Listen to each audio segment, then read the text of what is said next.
Welcome to another Founder Wisdom Pod. We have Chandra Kant with us, he co-founder and president at Akulmach. We're going to talk about technology today and how to adapt to this age of AI. This pod is presented to you by podper.com if you want to start or scale a podcast. Chandra, welcome to the pod. Tell me a bit more about yourself and what you're up to nowadays. Hey, Charles, thanks for having me. And briefly, I will introduce myself. My name is Chandra Kant. I'm from India. In short, you can call me CK because that's short and sweet. Um, I'm the co-founder of Akulmach Technologies. We are a business consulting company based out of India, but having global operations. I work with SMEs and startups, primarily help them sell better and faster. That's about me, Charles. How did you get started in business?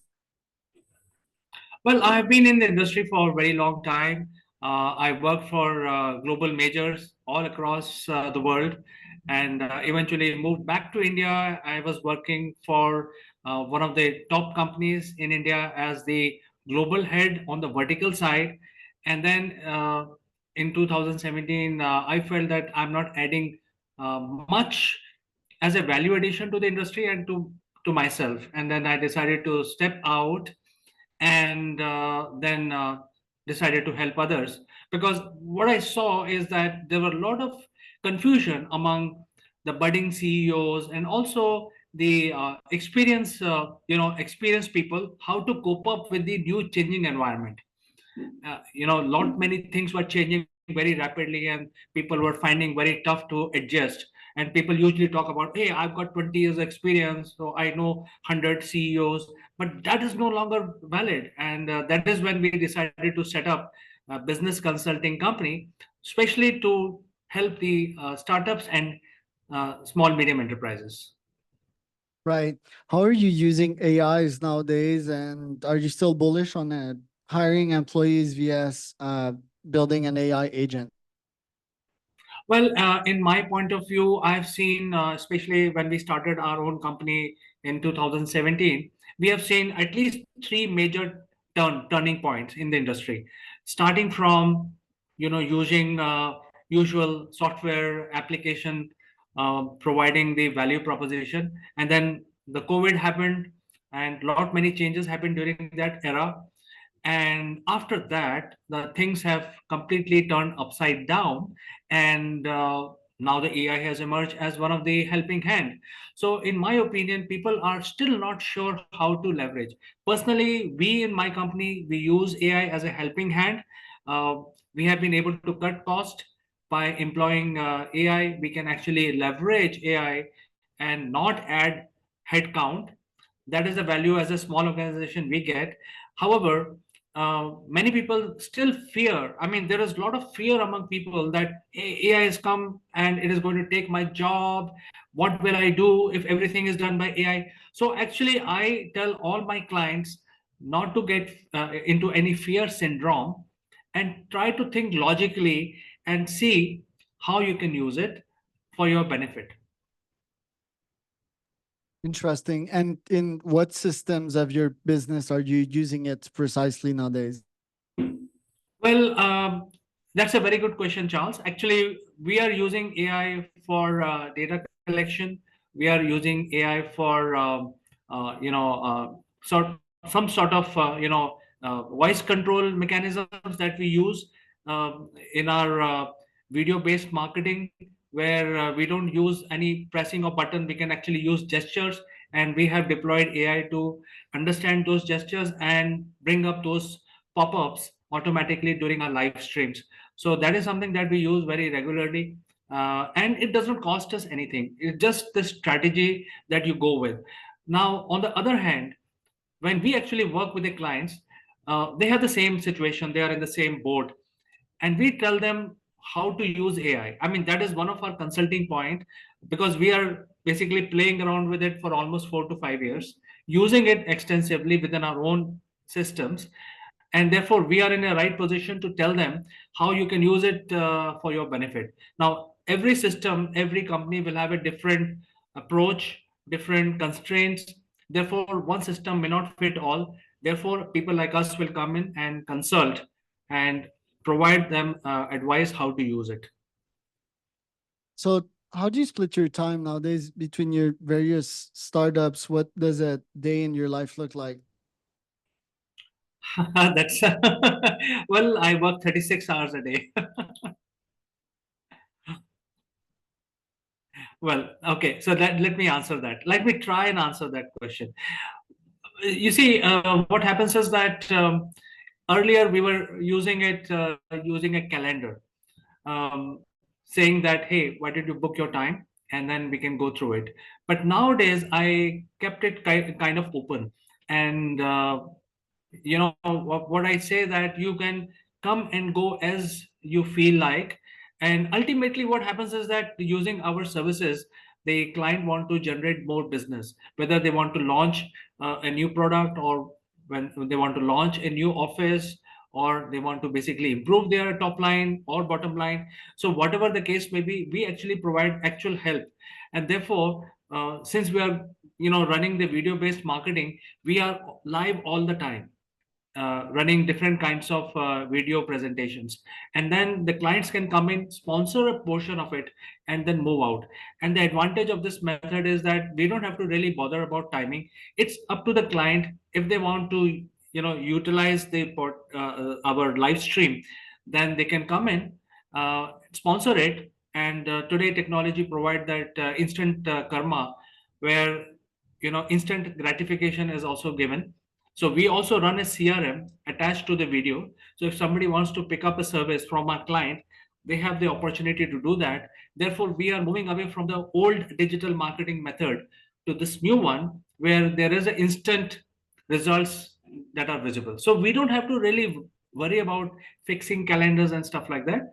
Uh, we are quite open in that sense. What are your thoughts on Baba Ramdev? I saw on your LinkedIn.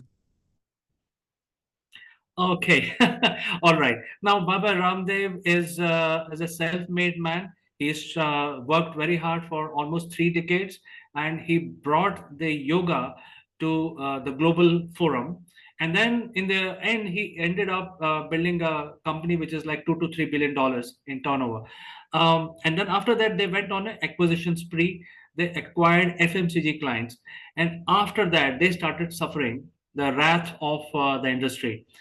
You see, what happens is that as part of the sales technique, the Patanjali, which is Ramdev's company, they promise that we will provide 100% cure, and don't take the modern medicines. Go to Ayurveda, and we will provide 100% cure. And that is when this whole statement has run into the legal issues, because nobody can provide 100% cure.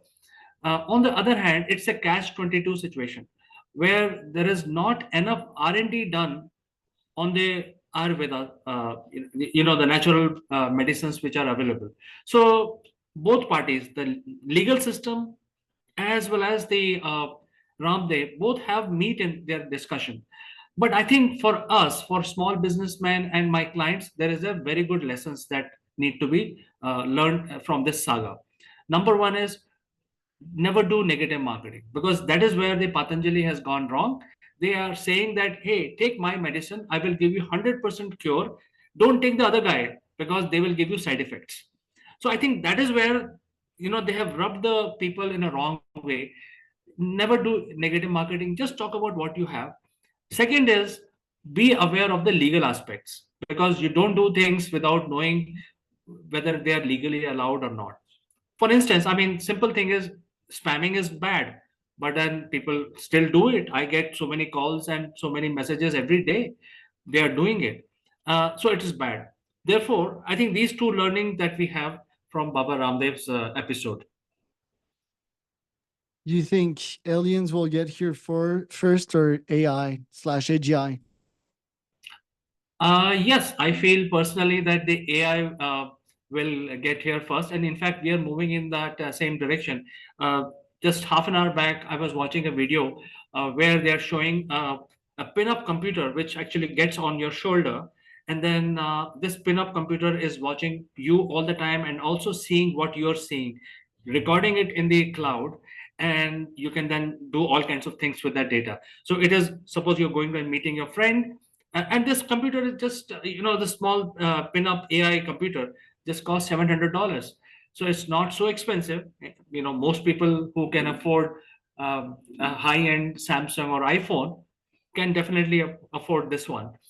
So we are heading in that direction where we humans, in order to increase our capability in probably 100 years, will start retrofitting our bodies with AI modules. And then, based on the needs, say, for example, if you want to dive in deep ocean, today we cannot dive beyond 300 feet. But then, if you retrofit your lung system for a purpose, uh, temporarily, you can actually dive and explore the deep ocean, come back, change those parts, and then start flying the next moment.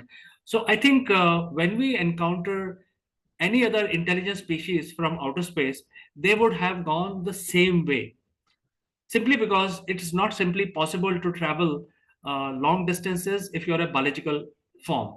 You have to become some sort of a uh, quasi biological AI machine kind of species in order to travel in the outer space. That is what I feel. So the question is, are we going to encounter AI? Obviously, we will encounter AI first, and not the biological, green man or gray man, as you call them.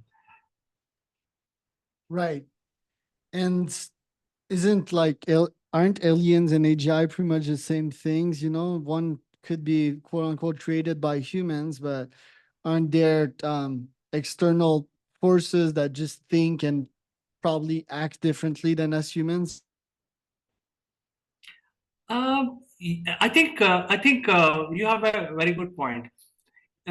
Personally, I also believe that probably humans are also sort of an AI, simply because humans do not have a evolution history on Earth.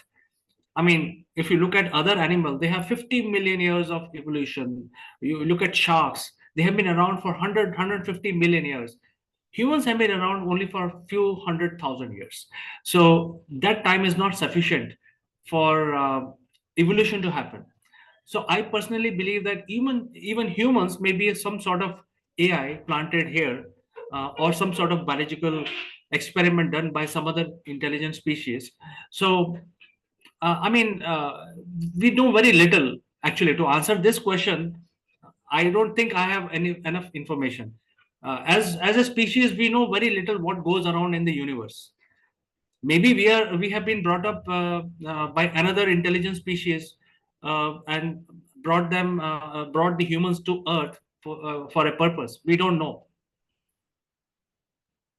Right. Nowadays, this year, what are your top goals as a business owner? Okay, so I have couple of choices as a business owner. Obviously, we have the other team members also. We know we do a lot of discussions. Um, I think we have to start thinking, either become a OTT platform, or grow in a direction where we get out of the clutches of the social media and do something. But I think it's a very difficult question to answer, um, because industry is also changing very, very rapidly. Things are changing very rapidly. And if you look at India, which is my home country, uh, I know for sure that in only the edtech space, education technology space, there are more than 30,000 IT companies developing solutions, AI solutions only for the edtech space. And then the more happening areas are education, health, healthcare, and also the e-governance on the government side. So India being a very large country, almost 1.4 billion people, and if you look at only in one segment, which is the happening segment, 30,000 IT companies are doing R&D.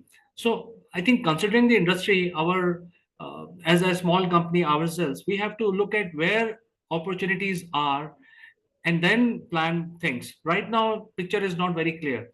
Uh, However, uh, as I said, we have two choices: either to become an app or become an OTT platform. Either create an app, host it on the app platform, and then go from there, so that we are independent of social media.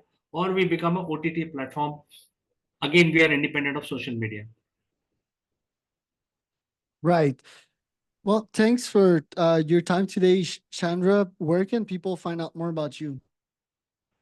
Yeah, they can reach out to me. My website is akulmach.com, or they can also reach out to my channel, which is also known that on YouTube is known as Akulmach, Akulmach. It's simple.